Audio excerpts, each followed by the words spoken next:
My cousin got me the job at the grain facility out near Harlow County, about 40 minutes from the nearest town with a stoplight.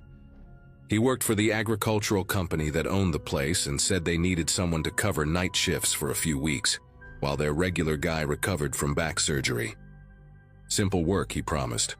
Walk the perimeter twice a night, log any delivery trucks that came through, check the temperature gauges on the storage bays, and make sure nobody was messing around on the property. The pay was decent for what amounted to sitting in a small office trailer and reading most of the night. I had just finished my teaching certification and was waiting for the school district to finalize my contract for the fall semester, so the timing worked out.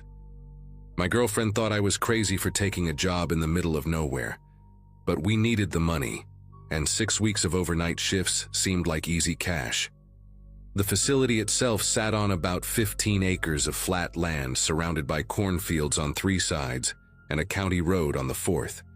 There were 6 massive grain silos, a long metal warehouse for equipment storage, and 3 smaller storage bays used for overflow during harvest season. The office trailer where I spent most of my time was positioned near the front gate, close enough to the road that I could see headlights coming from a mile away. My first 3 shifts were exactly what my cousin described. Boring in the best way possible. I did my rounds at midnight and again at 4 in the morning, wrote down a whole lot of nothing in the logbook, and spent the rest of my time grading practice tests I had created for the class I would be teaching in September. The only company I had was the security cameras, 8 of them total, feeding grainy black and white footage to a monitor that looked like it belonged in the 90s. The night sounds out there took some getting used to. The grain settling in the silos made these deep groaning noises, and the wind coming across the fields would rattle the metal siding on the warehouse something fierce. It was my 4th shift when I noticed the first thing that seemed wrong. During my midnight round, I walked past Storage Bay 2, one of the smaller units used for equipment and spare parts, and saw fresh tire tracks in the gravel leading up to the roll-up door. Now that door was supposed to stay locked, and according to the schedule my cousin had given me, no deliveries were expected until the following Tuesday. I checked the lock and it was secure, so I figured maybe someone from the day crew had pulled up there earlier and I just had not noticed the tracks before. I wrote it down in the logbook anyway, the way I was supposed to, and finished my round without thinking much more about it. But when I came back around at 4 in the morning, I noticed something else. There was a dark stain on the concrete pad right outside the bay door, maybe 2 feet wide, like someone had spilled something and tried to wash it away. The edges were still wet. I crouched down and touched it, and my fingers came up with this faint pinkish color. Looked diluted, like whatever it was had been hosed down but not completely cleaned. I stood there for a while trying to come up with an explanation that made sense. Maybe one of the day workers had cut himself and cleaned it up. Maybe someone hit a deer on the road and pulled in to check their vehicle. I almost convinced myself it was nothing, but something kept nagging at me. Why would anyone wash down a spill at a grain facility in the middle of the night? I took a few pictures with my phone, just in case, and went back to the trailer. I thought about calling my cousin, but it was almost 5 in the morning and I did not want to wake him up over what was probably nothing. The rest of that shift, I kept looking at those pictures, zooming in like I was going to find some answer hidden in the pixels. When the day supervisor showed up at 6 to relieve me, I mentioned the tire tracks and the stain. He was this older guy named Dwight, been working there for 15 years, and he just shrugged and said it was probably hydraulic fluid from one of the tractors. He did not seem concerned at all, so I let it go, but I saved those pictures anyway. 2 nights later, I found the tools. I was doing my 4 in the morning round, walking along the back side of the warehouse where the security cameras did not reach. There was a dead zone back there, maybe 60 feet of space between the building and the fence line that nobody had bothered to cover. I almost tripped over a canvas bag sitting in the weeds near the drainage ditch. It was heavy, and when I opened it, I found a set of bolt cutters, a crowbar, a roll of duct tape, and a box of latex gloves. None of it belonged to the facility. I knew every piece of equipment in that warehouse because I had walked through it during my orientation, and this stuff was not on any inventory list. The bolt cutters still had price tags on them from a hardware store I did not recognize. I stood there holding that bag, my heart going a mile a minute, trying to figure out what the hell I was looking at. Part of me wanted to believe it was just some random stuff that blew in or got dumped by kids messing around. But bolt cutters and duct tape do not just appear together by accident. I put everything back exactly how I found it, marked the spot in my head, and walked back to the trailer as fast as I could without running. I called my cousin that morning after my shift ended. Told him everything, the tire tracks, the stain, the bag of tools. He got quiet for a long time, which was not like him at all. Finally, he said I should keep my head down and not mention any of this to Dwight or anyone else at the facility. He said he would make some calls and figure out what was going on, but in the meantime, I should just do my job and stay in the trailer as much as possible. That advice did not sit right with me. I asked him what he thought was happening, and he just said some of the storage bays got leased out to third parties, and he did not always know what they were being used for. The way he said it made me feel like he knew more than he was telling me. I barely slept that day. I lay in bed at my apartment staring at the ceiling, running through every possible scenario. Drug storage maybe, stolen merchandise. I even thought about human trafficking. But that seemed too extreme, too much like something from a documentary. By the time I drove back out to the facility that evening for my next shift, I had almost talked myself into quitting. But I needed that money, and I kept telling myself I was probably overreacting to a bunch of coincidences. That night changed everything. I got to the facility around 9, same as always, and Dwight handed off the keys without much conversation. He seemed tired, distracted, and he left quicker than usual. I settled into the trailer, made some coffee, and started going through my lesson plans. Around 11, I noticed headlights on the security monitor, a truck coming down the access road from the back of the property, not from the main county road where deliveries usually came. That road was supposed to be gated and locked, only used during harvest season when they needed extra access for the big equipment. I watched the truck pull around behind Storage Bay 2, the same bay where I had found the tire tracks. It sat there for about 10 minutes with its lights off, and then it left the same way it came. No one got out that I could see. No one approached the trailer or checked in with me. According to every protocol I had been given, any vehicle on the property at night was supposed to log in with the night watchman. That was literally my entire job. I wrote down the time and a description of the truck, white full-size pickup, no visible plates from the camera angle, and I sat there wondering if I should go check the bay or just pretend I had not seen anything.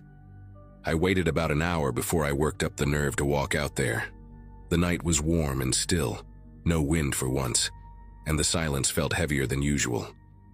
I took my flashlight and walked the long way around, staying close to the silos where I could duck out of sight if I needed to. When I got to Storage Bay 2, I noticed the padlock was different. The old one had been brass, weathered and scratched up from years of use.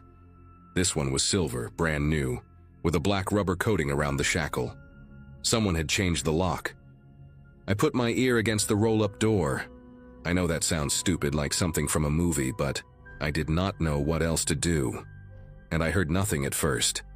Just the metal ticking as it cooled down from the day's heat. Then I heard something that made my whole body go rigid. Voices. Muffled, impossible to make out the words, but definitely human voices coming from inside the bay. And then a sound that I will never forget as long as I live. A short, sharp cry, cut off almost immediately like someone had been hurt, and then silenced. I backed away from that door so fast I almost fell over my own feet. My mind was racing, trying to process what I had just heard, trying to convince myself it was something else. An animal, a radio, anything but what it sounded like. I made it back to the trailer in what felt like seconds, locked the door behind me, and sat there staring at the security monitors with my phone in my hand. I should have called the police right then.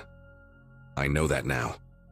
But I kept thinking about what my cousin had said, about keeping my head down, about how some of the bays were leased to third parties. What if I was wrong? What if I called the cops and it turned out to be nothing?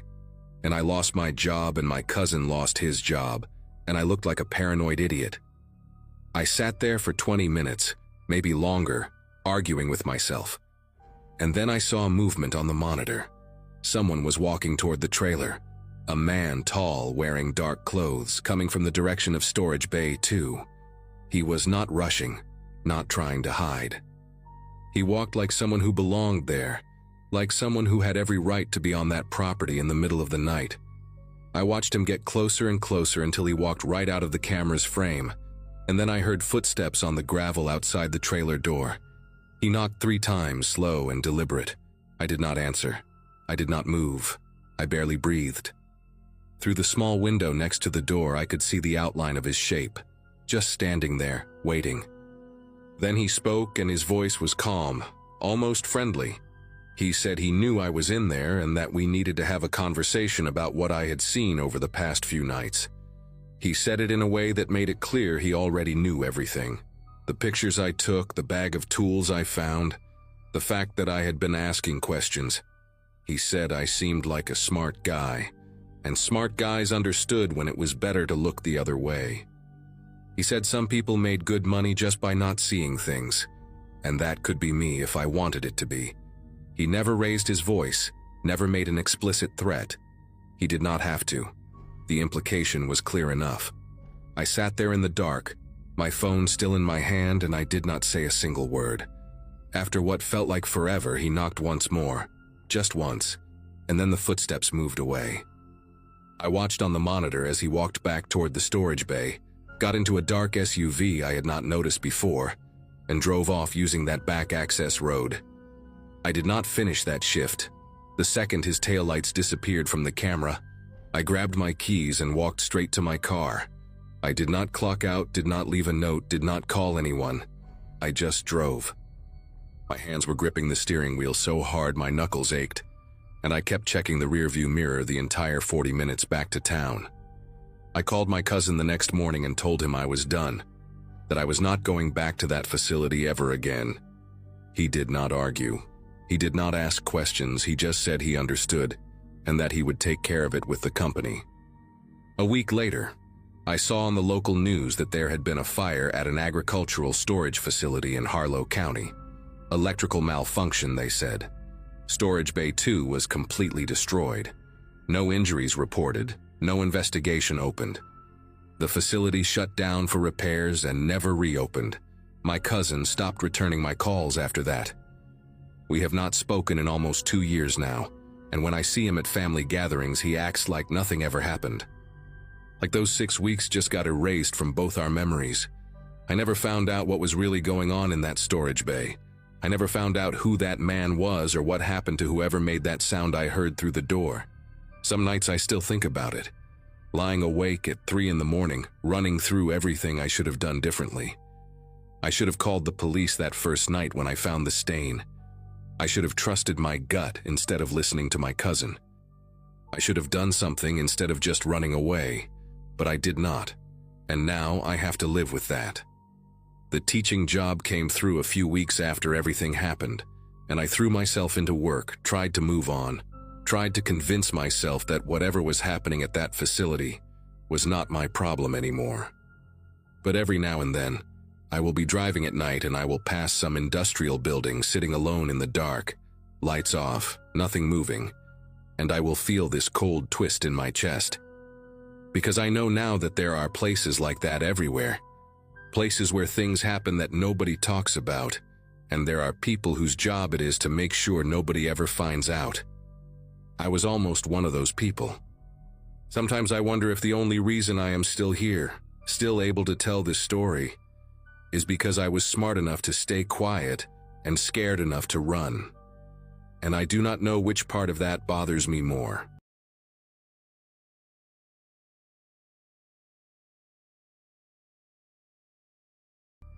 Buying a house on 12 acres outside Charlottesville, Virginia was supposed to be the best decision of my life. I had spent my 20s bouncing between cramped apartments in Richmond, sharing walls with people who screamed at each other at all hours. And when my grandmother passed and left me enough for a down payment, I did not hesitate. The farmhouse was old, built in the 1940s according to the county records, with a sagging porch, outdated kitchen cabinets, and a well pump that groaned every morning like it was in pain. But it sat at the end of a long gravel driveway, surrounded by woods on 3 sides, and for the first time in my adult life, I could not hear a single neighbor. I worked from home as a medical transcriptionist, typing up doctor notes in my pajamas, so the isolation suited me perfectly. My closest neighbor was Harold Jennings, an 80-something widower who lived about a mile down the road. We had a deal where I checked on him twice a week and he kept an eye on my property when I was away. By June, I had been living there for 8 months, and I finally felt like I belonged somewhere. That Saturday started like any other weekend. I woke up around 9, made coffee, and spent most of the day at my desk finishing a backlog of transcription files. For dinner, I made spaghetti and watched a couple episodes of a true crime show on Netflix. Ironic, considering what happened later. Around 11, I took my dog Pepper outside for her last bathroom break of the night. She was a 6-year-old shelter mutt, brown and white patches with one floppy ear that never quite stood upright. The air outside was thick and humid, typical for early June in Virginia, the kind of warmth that clings to your skin. I stood on the porch watching Pepper sniff around the yard, looking up at the stars scattered across the sky, in a way you never see in the city. Everything was quiet except for the crickets and the occasional hoot of an owl somewhere in the woods. Pepper finished her business, trotted back inside, and I locked the front door behind us. Checked the back door out of habit. Went to bed around midnight feeling completely safe. I do not know how long I had been asleep when Pepper started growling. It was not her normal growl, the one she did when she saw a squirrel through the window or heard a car drive by on the main road. This was low and sustained, coming from deep in her chest, and she was standing at my bedroom door facing the hallway. I grabbed my phone from the nightstand and checked the time, 1:47 a.m. For a few seconds, I just lay there, listening, trying to figure out what had set her off. Then I heard it. 3 knocks on the front door. Not loud, not aggressive. Just 3 steady knocks like someone was being polite about it. My first thought was that something had happened to Harold. Maybe he had fallen. Maybe he had walked over in some kind of confused state. He was getting up there in age, and I worried about him. I got out of bed and walked quietly to the living room, Pepper staying right at my heels, still growling that low rumble. The front door had a small window at the top, but it was dark outside and I could not see much. I also had a window to the left of the door that looked out onto the porch, covered by thin curtains. I did not turn on any lights. Something told me not to, some instinct I cannot really explain. So I just stood there in the dark, trying to see through the curtain. Then came another knock, and a voice, a man's voice, calm and friendly. He said his car had broken down about half a mile up the road, and his phone was dead. He asked if he could use my phone to call someone for help. It sounded reasonable. It sounded like the kind of thing that could happen to anyone on these back roads where cell service was spotty at best. But it was almost 2 in the morning, and I was a woman alone, and something about the situation made every muscle in my body tighten. I moved closer to the window and pulled the curtain back just an inch to get a better look at who was standing on my porch. He looked normal. That was the thing that made it so hard to know what to do. He was maybe 40, wearing jeans and a plain dark t-shirt, average build, short brown hair. He had his hands in his pockets and he was standing a few feet back from the door, not pressed up against it like someone desperate or aggressive would be. He looked like a regular guy who had car trouble. I almost convinced myself I was being paranoid, that I was letting all those crime documentaries get to my head. But Pepper was still growling, her hackles raised all the way down her spine, and that dog had never been wrong about people. I had seen her wag her tail at complete strangers, and I had seen her bark at men who later turned out to be bad news. She had instincts I had learned to trust. So instead of opening the door, I spoke through it. I told him I could call someone for him, asked what number he needed. He said he appreciated that, gave me a name, said his brother lived about 20 miles away and could come pick him up. He even gave me a phone number. It all sounded so normal, so reasonable. I had my phone in my hand, ready to dial, when I glanced out the side window again. The porch light was off, and the only illumination came from a half moon. but my eyes had adjusted to the darkness by then. The man was still standing there, patient, waiting. And that is when I saw movement near the tree line at the edge of my property, maybe 50 yards from the house. At first I thought it was a deer, we had plenty of those around. But the shape was wrong. It was upright. It was a person, moving slowly along the edge of the woods, heading toward the back of my house. My heart started pounding so hard I could feel it in my throat. I looked back at the man on the porch, and he was still standing there with that same calm expression, like he had all the time in the world. He had no idea I had seen the other one. Or maybe he knew exactly what was happening, and this whole thing was part of a plan. I stepped back from the window, trying not to make any sudden movements, trying to think. My mind was racing through options. I could call 911, but the nearest sheriff's station was at least 25 minutes away, and I had no idea how much time I had. I could call Harold, but what was an 80-year-old man going to do? I thought about the back door, wondered if it was really locked, wondered if that second person was already testing it. The man on the porch knocked again, a little louder this time, and asked if everything was okay. His voice was still friendly, but there was something underneath it now, a hint of impatience. I told him through the door that I was calling his brother right now, that help would be on the way soon. I was stalling, buying myself time to figure out what to do. I moved quickly and quietly through the dark house to the kitchen, where I could see the backyard through the window above the sink. The second figure was closer now, maybe 30 yards from the house, and I could see it was a man, bigger than the one on the porch, wearing dark clothes and some kind of cap. He was not even trying to hide anymore. He was just walking toward my back door like he belonged there. I grabbed the biggest knife from the block on the counter. It was not much, but it was something. Then I went back to the front of the house and told the man on the porch that I was not going to open the door. I said I had called 911 and the police were on their way. It was a lie. I had not called yet, but I needed him to believe it. There was a long pause. I could not see his face from where I was standing, but I could feel the shift in the air, like the whole situation had changed in that moment. When he spoke again, his voice was different. The friendliness was gone. He said something like, "Come on, I just need to use your phone. Why are you making this difficult?" But it was not a question. It was a statement. And then I heard the back door handle rattle. Not a knock, not a polite request. Someone was trying to open it, testing to see if it was locked. Pepper went absolutely crazy, barking and snarling and throwing herself toward the back of the house. The man on the porch started pounding on the front door now. Not knocking anymore, pounding, and he was saying something, but I could not hear it over Pepper and the blood rushing in my ears. I finally called 911. My fingers were trembling so badly I almost dropped the phone twice. The dispatcher answered, and I started talking fast, too fast, trying to explain that two men were trying to break into my house, that I was alone, that I needed help right now. She asked for my address and I gave it to her, and she told me to stay on the line, that she was sending units my way. But I knew how far away they were. I knew I was on my own for at least 20 minutes, probably more. The pounding on the front door stopped suddenly, and that silence was almost worse than the noise.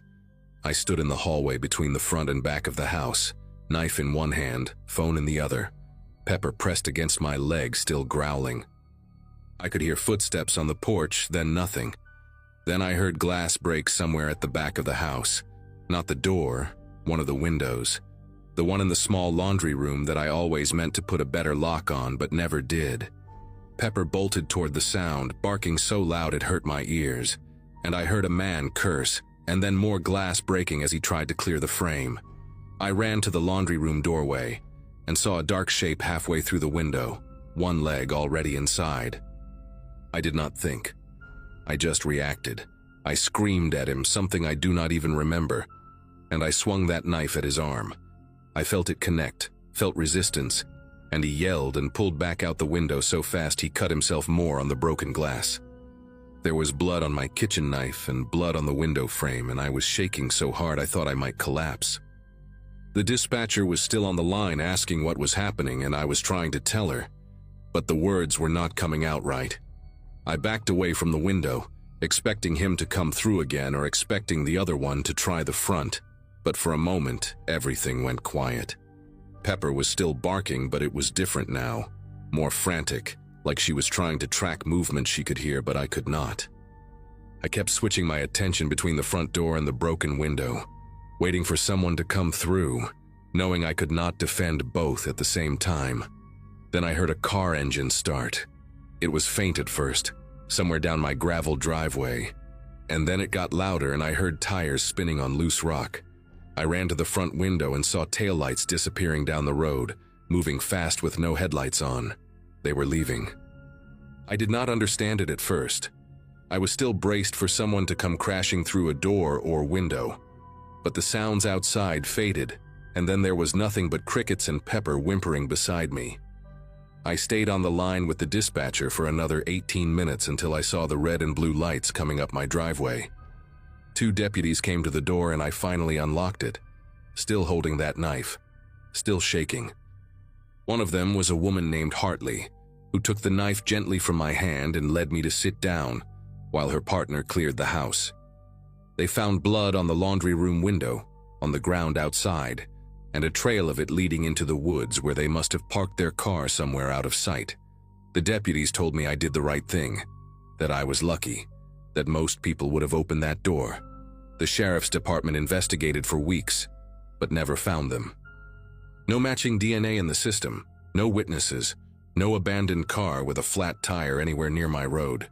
It was like they had never existed. But here is the part that still keeps me up at night, even 2 years later.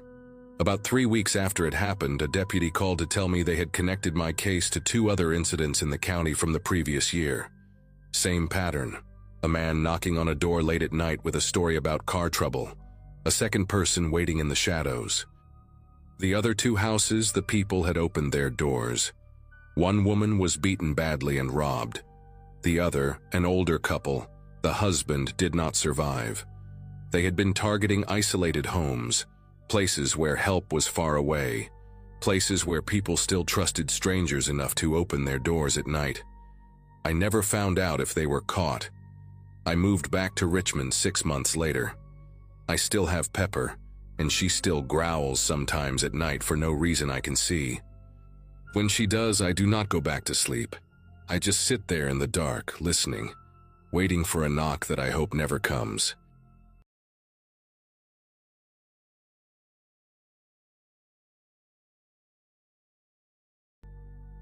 At the time, my life felt small and quiet in a way I actually needed.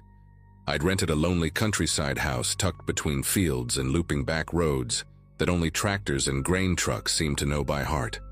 I worked remotely, kept odd hours, and barely saw another person once the sun went down. The house itself was old but solid, with thick doors, narrow windows, and a long gravel driveway that disappeared into darkness at night. Most evenings were spent with a lamp on, the wind moving the trees and the distant hum of insects. I liked how cut off it felt, like the world had decided to leave me alone for a while. That sense of isolation was the whole reason I chose the place. It never occurred to me that someone else might notice how alone I was. The first thing that caught my attention happened late at night, when I was rinsing a mug at the sink and the room briefly brightened. Headlights slid across the far wall, slow and deliberate, not like a car passing through. I stepped closer to the window and watched the beams creep along the edge of the property, then disappear just beyond the trees. It didn't bother me much at first. Farm vehicles move strangely, and the roads around there twisted in ways that didn't make sense unless you drove them daily. Still, it kept happening, always after midnight, always slow. Sometimes the lights would pause, idling somewhere I couldn't see, engine low and patient. When they finally moved on, the darkness felt heavier than before. A couple weeks later, new sounds joined the routine. Early mornings, just before the sky started to lighten, faint clicks and soft pressure came from the front door. It wasn't violent or rushed, more like someone checking a locked car in a parking lot. One morning it was the back door, another time a window frame near the laundry room. Whoever it was never stayed long, and nothing was damaged. I walked the house afterward, heart thumping, finding everything exactly as I'd left it. That somehow made it worse. Locks untouched meant the person testing them knew they could wait. The storm arrived without much warning, rolling in heavy and loud, flattening the fields with rain and bending the trees until they groaned. The power cut out first, then the cell signal dropped to nothing, leaving the house humming with rain and silence. Candles barely pushed back the dark, and the wind kept hitting the walls like it was trying to listen through them. That was when the headlights came back, brighter this time, stopping so close the glow leaked under the curtains. I stood there realizing something with a clarity that made my chest ache. Whoever was outside hadn't been trying to get in before. They'd been learning the house, learning me, and waiting for the moment when no one could hear me call for help.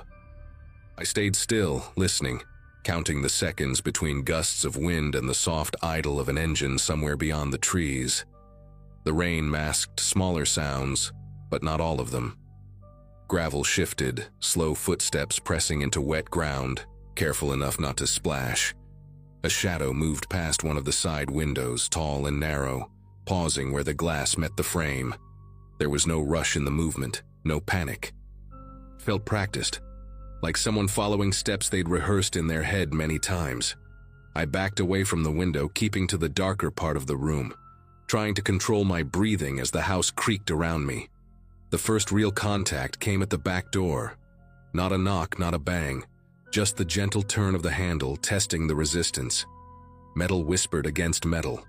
It stopped, then tried again, slower, as if whoever was outside wanted to feel exactly how much pressure it took.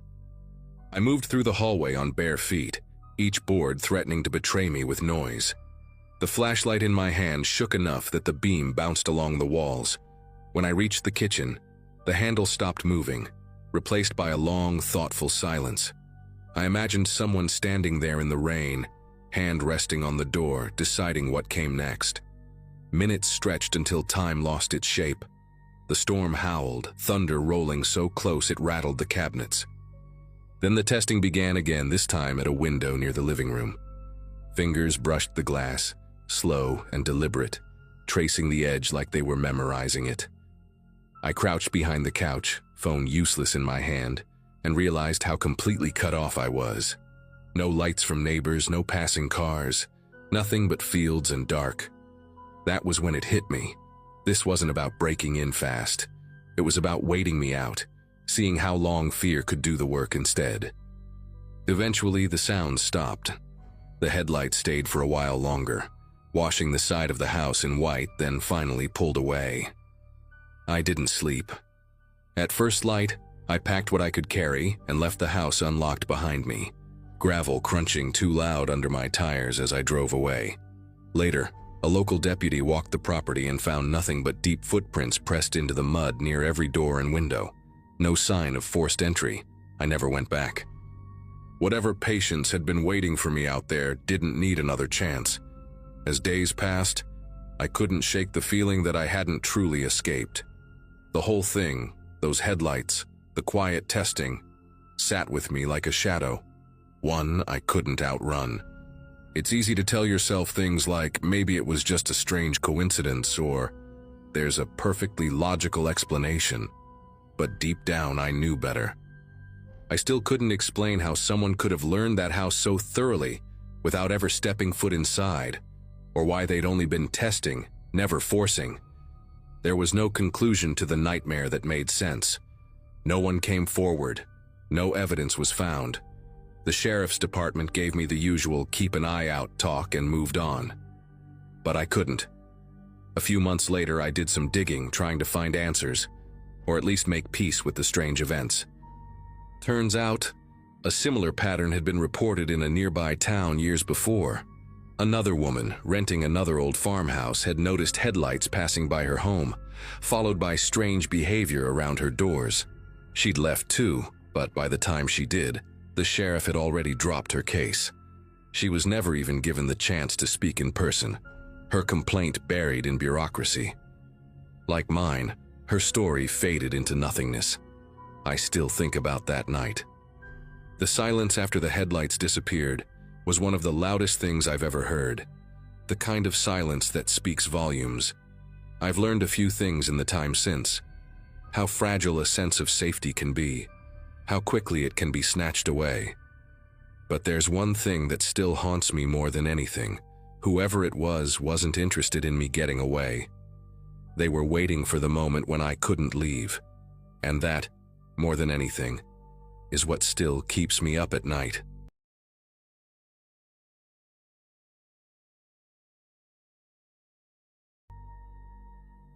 Rural Kansas has a way of making you feel both free and completely exposed at the same time. When my dad passed in 2017, he left me 47 acres of farmland that had been in our family since my great-grandfather bought it dirt cheap during the Depression. My wife Sheila and I had been renting a cramped apartment in Denver for 6 years by then, and with our twin daughters about to start kindergarten, the timing felt right.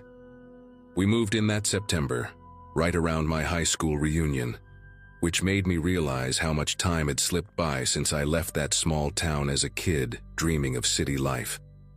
The property sat at the end of a long dirt road, almost a mile from the county route, surrounded by nothing but wheat fields and a few scattered oak trees that had been there longer than anyone could remember. The previous tenant, a guy named Jerry Mullins who helped my dad maintain the place after his stroke, had moved out 3 months before we arrived. The house needed work, but it was ours, and for the first time in my adult life, I felt like I could breathe.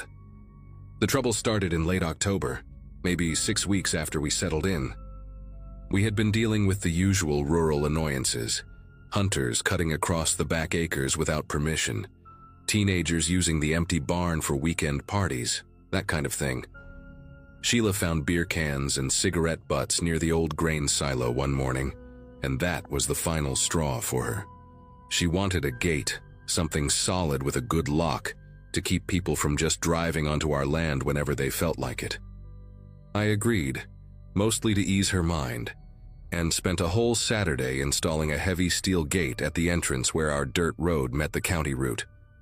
I bought a thick padlock from the hardware store in town, one of those hardened steel ones that cost almost $40. We each kept a key, and I hid a spare inside the hollow fence post nearby, just in case. That first night with the gate locked, I remember Sheila squeezing my hand at dinner and saying she finally felt safe out here. I believed her when she said it, and I believed it myself. 3 days later, I woke up around 5 in the morning to let the dog out and noticed the gate was wide open, not broken, not forced, just open, swinging gently in the November wind like someone had casually unlocked it and forgotten to close it behind them. I walked the whole length of that dirt road in my bathrobe and boots, flashlight in hand, looking for any sign of what happened. Nothing. No trash, no footprints that I could make out in the dark, no indication that anyone had even been there. I told myself I must have forgotten to lock it properly, even though I could picture myself clicking that padlock shut and tugging it twice to make sure. Sheila gave me a look when I came back inside, the kind of look that said she was trusting me to keep us safe out here. I promised her it would not happen again, and I meant it. That evening I checked the lock 3 separate times before coming inside for dinner, but it did happen again. The following Monday morning, Sheila was the one who found it, gate wide open, padlock hanging loose on the chain like it had been gently placed there by someone with all the time in the world. This time I noticed something that made my chest tighten: fresh tire tracks in the dirt, deep grooves from a heavy vehicle that had driven right up our road sometime during the night. I followed those tracks almost halfway to the house before they curved off toward the old barn and disappeared into the harder ground near the equipment shed. I searched that barn top to bottom, checked every stall, climbed up into the hayloft where dust hung thick in the morning light. Nothing was missing, nothing was disturbed, but someone had definitely been on our property. Someone with a key. I called the sheriff that afternoon, and Deputy Nolan came out to take a report, but he seemed almost bored by the whole thing. "Probably just kids," he said. "Probably someone messing with you." I wanted to believe him, but those tire tracks told a different story. I replaced the lock that same week, drove 30 miles to a different hardware store because I did not want to buy from the same place, thinking maybe somehow someone had gotten a duplicate made. This new padlock was even heavier, a different brand with keys that had a unique pattern cut into them. I threw away the old lock entirely and made sure only Sheila and I had copies this time. No spare hidden in the fence post, nothing. For about 10 days, everything seemed normal. The gate stayed locked, the road stayed empty, and I started to convince myself that Deputy Nolan had been right after all. Maybe it really was just some kids playing a prank, and once they realized we were serious about security, they moved on to easier targets. Sheila stopped checking the windows every night before bed. The girls started playing outside again without one of us hovering nearby. I let my guard down, and that was exactly when things got worse. It was a Saturday morning in mid-November when I walked out to check the gate and found something that made me stop dead in the middle of the road.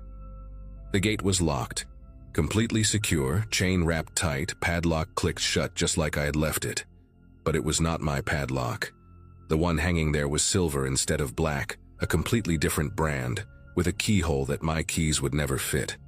Someone had come onto our property during the night, removed my lock entirely, and replaced it with their own.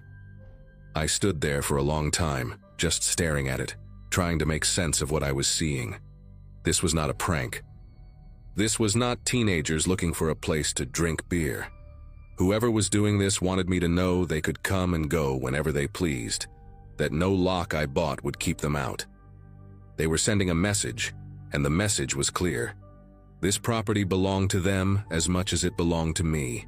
I cut that lock off with bolt cutters and bought a third one that afternoon, but my hands were unsteady the whole drive home. Sheila wanted to move. She said it plainly over dinner that night, the girls already in bed, her voice low and controlled in a way that scared me more than yelling would have. She said she did not feel safe anymore, that whoever was doing this knew too much about our routines, about when we were asleep, about how to get in without leaving a trace. I tried to calm her down, told her we would figure it out. But the truth was I did not have answers. I called Deputy Nolan again the next morning, and he came out to look at the new lock I had cut off, turning it over in his hands like it was a curiosity rather than evidence. He said there was not much he could do without catching someone in the act. No crime had technically been committed, no theft, no property damage beyond the locks themselves. He suggested we install cameras, maybe motion lights, something to discourage whoever was doing this. It felt like being told to solve my own problem, but I did not know what else to do. That night I ordered 2 trail cameras online, the kind hunters use to photograph deer, and paid extra for overnight shipping. The cameras arrived on a Wednesday, and I spent most of that afternoon mounting them. One pointed directly at the gate, hidden inside a wooden birdhouse I nailed to a tree about 20 feet back, and another aimed at the dirt road from the corner of our front porch. They were motion activated, designed to capture clear images even in total darkness using infrared. I tested them a dozen times, walking back and forth in front of each one until I was satisfied they were working perfectly. Sheila watched me from the kitchen window the whole time, and when I came inside she hugged me longer than usual. We both knew that whatever those cameras captured might change everything. That night I barely slept, checking my phone every hour to see if the motion alerts had triggered. Nothing happened. The next night was the same, quiet, still. The gate locked tight every morning when I walked out to check. By Friday I started to wonder if maybe the cameras themselves had scared whoever it was away. If just knowing they were being watched was enough to make them stop. I should have known better than to hope for something that simple. Saturday morning I woke up to 3 motion alerts on my phone, all time-stamped between 2 and 3 in the morning. My mouth went dry before I even opened the app. The first image showed headlights approaching the gate from the county route, just 2 bright circles floating in the darkness. The second image was clearer. A pickup truck, dark-colored, maybe blue or green, parked right in front of the gate with its engine still running. I could see exhaust rising in the cold air, caught by the infrared flash. The third image is the one that made me sit down on the edge of the bed and stay there for a long time. A man stood at the gate, his back to the camera, wearing a heavy work jacket and a baseball cap pulled low. He was not cutting the lock. He was not forcing anything. He had a key in his hand, and he was unlocking my gate the same way I did every single day, with the easy confidence of someone who had done it 100 times before. The camera caught him mid-motion, his arm extended, the lock already open in his other hand. He looked comfortable. He looked like he belonged there. I showed Sheila the photos and watched her face go pale. She asked me if I recognized the truck, and I told her I did not. But something about it nagged at me. The shape of it, the way the tailgate sat slightly crooked like it had been bent in an accident years ago. I spent the next hour going through every image the cameras had captured, frame by frame, looking for anything that might help identify this person. The camera near the house had triggered too, showing the same truck driving slowly up our road, headlights off now, moving like a shadow through the darkness toward the barn. There were 6 images total of the vehicle parked behind the equipment shed, sitting there for almost 40 minutes before it turned around and left the same way it came. 40 minutes. This person had been on our property for 40 minutes while my wife and daughters slept in their beds, while I lay dreaming not 200 yards away. I called Deputy Nolan again, and this time he actually sounded interested. He asked me to email him the photos, said he would run the truck through some databases, see if anything came up. But I was done waiting for the sheriff to solve this. I needed to find out who this was myself. The next morning I drove into town and stopped at the diner where most of the old-timers gathered for breakfast. I figured if anyone knew about a dark pickup truck with a crooked tailgate, it would be someone who had lived in this county their whole life. I sat at the counter and ordered coffee, then started asking questions as casually as I could. Mentioned I was looking for someone who might do some work on my property, someone who knew the area well. A woman named Betty who worked the register overheard me and asked which property I was talking about. When I told her, she got quiet for a second before saying I should talk to Jerry Mullins. The name hit me like a punch to the chest.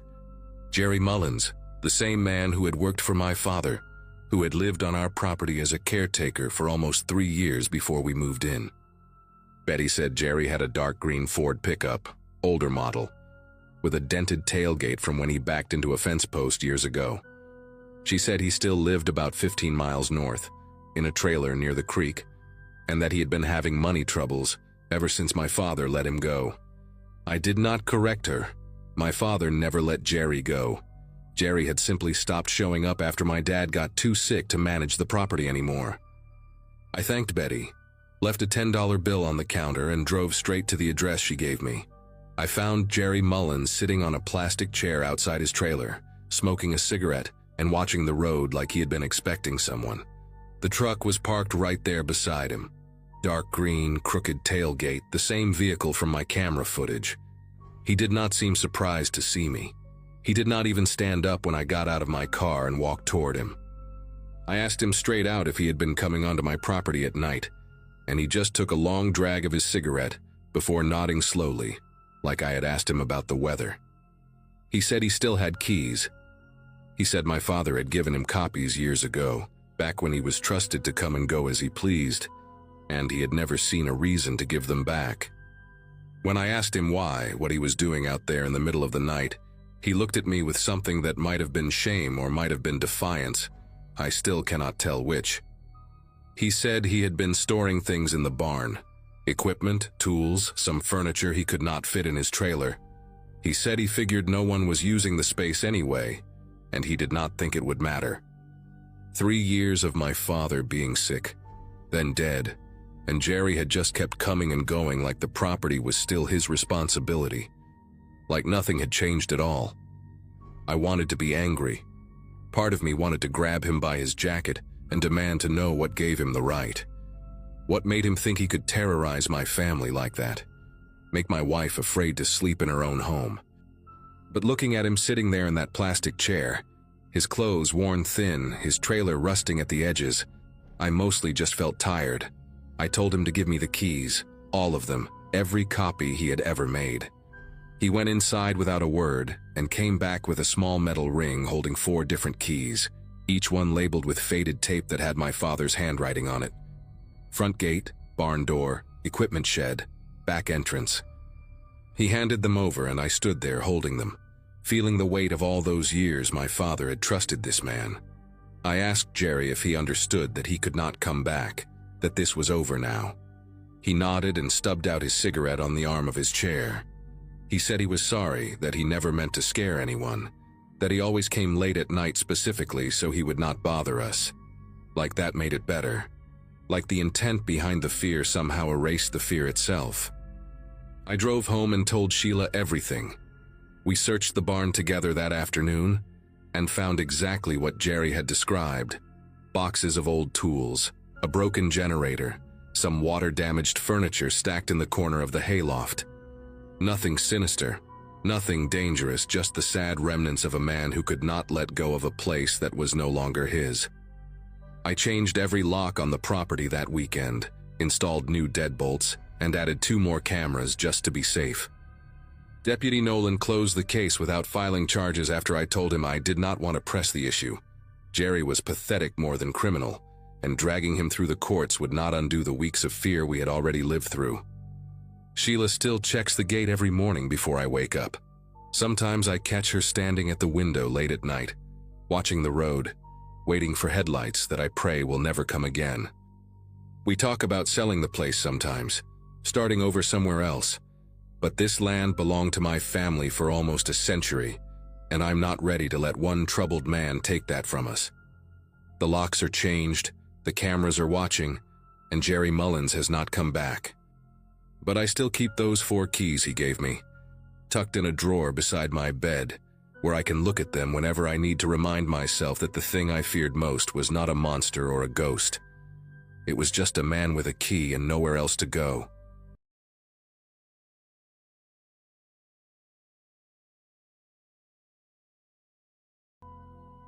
"14 years of warehouse work in New Jersey had left me burned out in ways I did not fully understand, until I quit.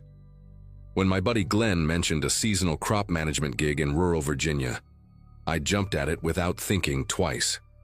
My engagement had collapsed the previous spring. I was renting a depressing studio apartment, and the idea of wide-open spaces sounded like medicine. The contract was simple: 6 months overseeing soybean fields for an agricultural company, with a rent-free farmhouse included as part of the deal. I loaded my Ford pickup and drove 5 hours south on a Wednesday morning in early September 2018. The property sat at the end of a gravel road called Hendricks Mill Lane, about 12 miles from the nearest town with a grocery store. The farmhouse itself was nothing special: 2 bedrooms, a kitchen that smelled like old wood, and a porch that wrapped around 3 sides. But the land stretched out flat and golden under the late summer sun, and for the first time in years I felt like I could actually breathe. I told myself this was exactly what I needed. The first week passed without any trouble. I spent my days learning the irrigation system, checking soil moisture levels, and driving the perimeter of the 300 acres I was responsible for.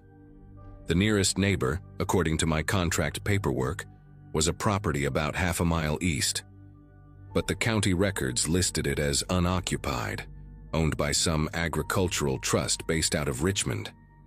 I could see the outline of a farmhouse and a large barn from my kitchen window, sitting dark against the tree line.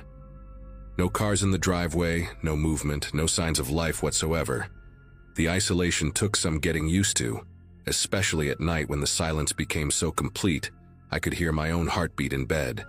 But I kept busy, called my mom every few days, and started settling into a routine that felt almost peaceful. It was on the 8th night, a Tuesday, when I first noticed the lights. I was brushing my teeth around 11 when I glanced out the bathroom window and saw a faint yellow glow coming from the supposedly empty property to the east. A single light, maybe in an upstairs window, burning steady through the darkness. I told myself it was probably nothing. Maybe the trust had sent someone to check on the property, or perhaps a caretaker stopped by occasionally. I finished brushing my teeth and went to bed, but I kept thinking about that light. The next morning, I drove the perimeter as usual and slowed down when I passed the eastern boundary. From the road, the neighboring farmhouse looked exactly as abandoned as before, peeling white paint, overgrown grass pushing up through cracks in the driveway, A rusted mailbox leaning at a 45-degree angle. No vehicles anywhere. I parked my truck and walked closer to the fence line, trying to see if there were any fresh tire tracks or footprints. Nothing. The place looked like it had been empty for years. I even checked my phone to confirm what I remembered from the county records, and there it was in black and white.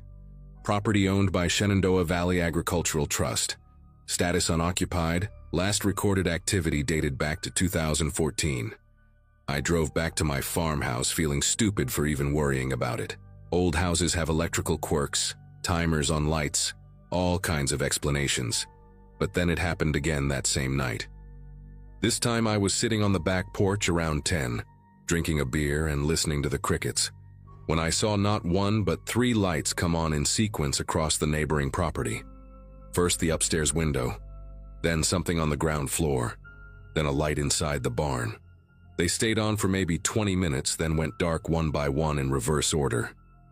I sat there with my beer getting warm in my hand, watching that dark silhouette against the tree line, waiting for something else to happen.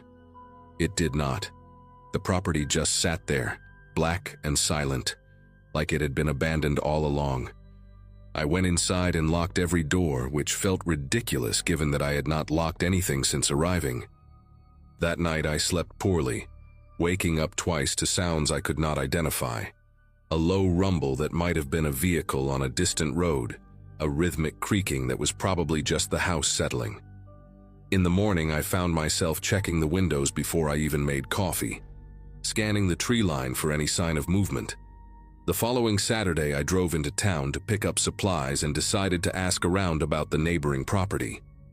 The town was called Burkeville, a small cluster of buildings centered around a gas station, a hardware store, and a diner called Maxine's that seemed to serve as the local gathering spot. I grabbed a seat at the counter and ordered coffee and eggs from a woman in her 60s with gray hair pinned up in a bun. Her name tag said Darlene. When she brought my food, I mentioned I was working the Henderson contract out on Hendricks Mill Lane, and she nodded like she already knew.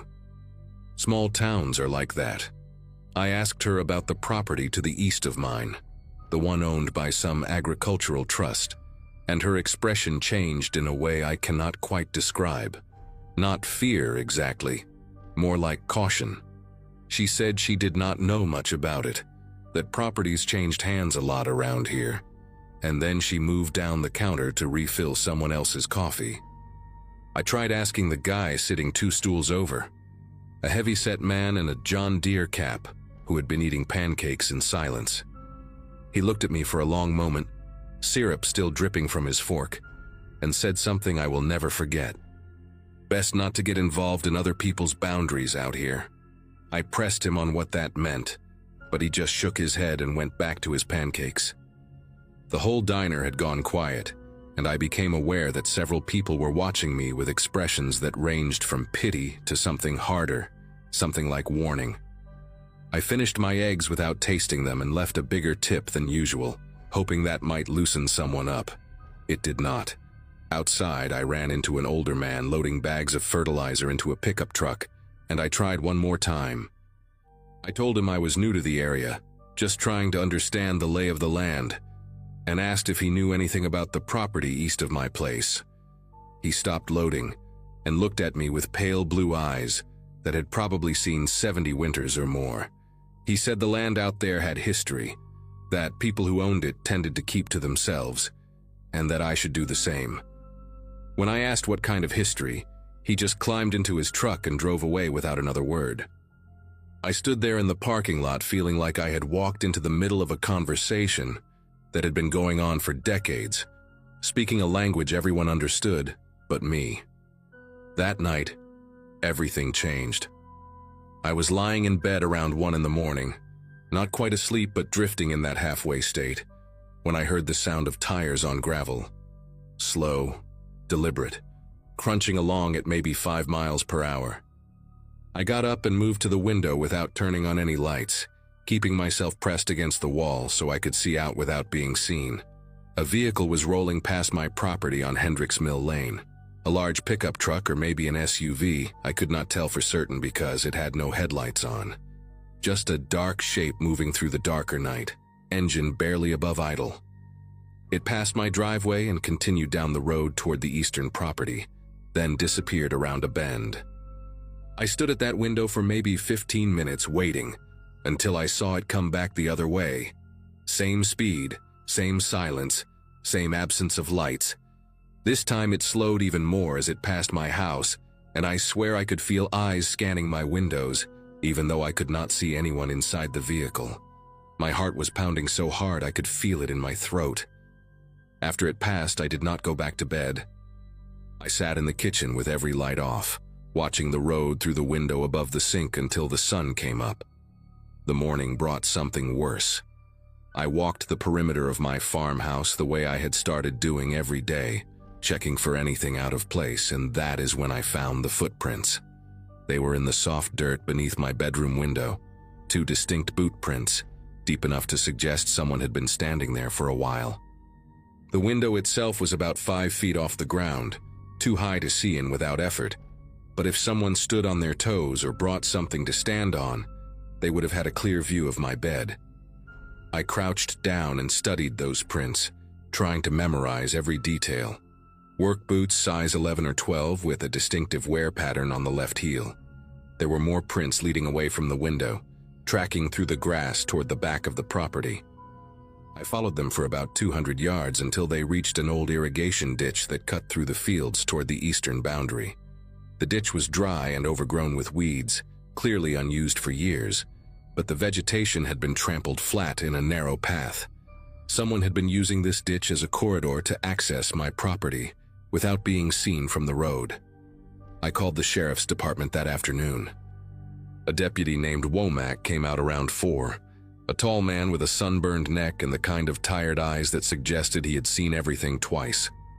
I showed him the footprints, which had dried and hardened in the midday heat, and walked him out to the irrigation ditch. He listened to everything I said without interrupting, nodding occasionally, writing nothing down. When I finished, he stood there looking out toward the eastern property for a long moment before speaking. He said that folks out here valued their privacy, that property lines could be complicated when you had old irrigation rights and shared access roads from decades past. I told him someone had been watching me through my bedroom window, and he said he understood my concern, but that there was not much he could do without more evidence. No crime had technically been committed. Before he left, he gave me his card and told me to call if anything else happened, but the way he said it made me feel like he was just going through the motions. I watched his cruiser disappear down Hendricks Mill Lane and realized I was completely on my own out here. That night, I pushed my dresser in front of the bedroom window and slept with a kitchen knife on the nightstand. The next 3 days were quiet, and I almost convinced myself that I had overreacted. Maybe the footprints were from a surveyor or someone checking utility lines. Maybe the vehicle without headlights was just a local taking a shortcut who did not want to disturb anyone. I threw myself into work, spending long hours in the fields, trying to focus on soil samples and irrigation schedules instead of what might be lurking in the darkness. But on the 4th night, a Wednesday, I woke up at 3 in the morning to the sound of footsteps on my porch. Not imagined, not dreamed, real footsteps, slow and deliberate, creaking across the old wooden boards. I lay perfectly still in bed, barely breathing, listening as they moved from one end of the porch to the other. Then they stopped right outside my front door. I heard the doorknob turn, just slightly, testing to see if it was locked. It was. The footsteps resumed, circling around the side of the house, pausing at each window. I tracked the sound as it moved, living room, kitchen, bathroom, until it reached the back door. Another doorknob test, another locked barrier. Then nothing. Silence so complete it roared in my ears. I did not move until sunlight started bleeding through the curtains, and when I finally got up to check, I found fresh boot prints circling the entire house. Same size, same wear pattern on the left heel. I decided I was done waiting for something worse to happen. That morning, I drove to the hardware store in Burkeville and bought a trail camera, the kind hunters use to monitor deer paths. I mounted it on a tree facing the irrigation ditch angled to capture anyone coming onto my property from that direction. Then I bought a second one and placed it on the corner of my porch, aimed at the front door and the gravel driveway. The clerk who sold them to me, a young guy named Sutton with a patchy beard and nervous hands, asked if I was having trouble with wildlife. I told him something like that.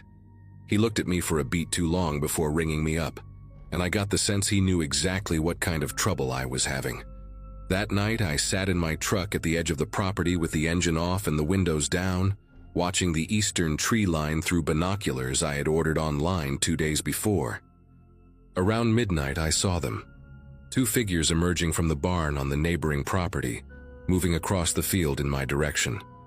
They walked in single file, staying low, using the terrain to mask their approach. I watched them enter the irrigation ditch about 300 yards out, and then I lost sight of them in the darkness. My hands gripped the steering wheel so tight my knuckles ached. I wanted to start the truck and flood them with headlights, but something told me that would only make things worse. Instead, I waited until I heard the soft crunch of footsteps near my house. Then I laid on the horn for a solid 30 seconds. The sound shattered the night like a bomb. When I finally stopped, I heard running, fast, panicked, retreating toward the ditch. The trail cameras caught everything.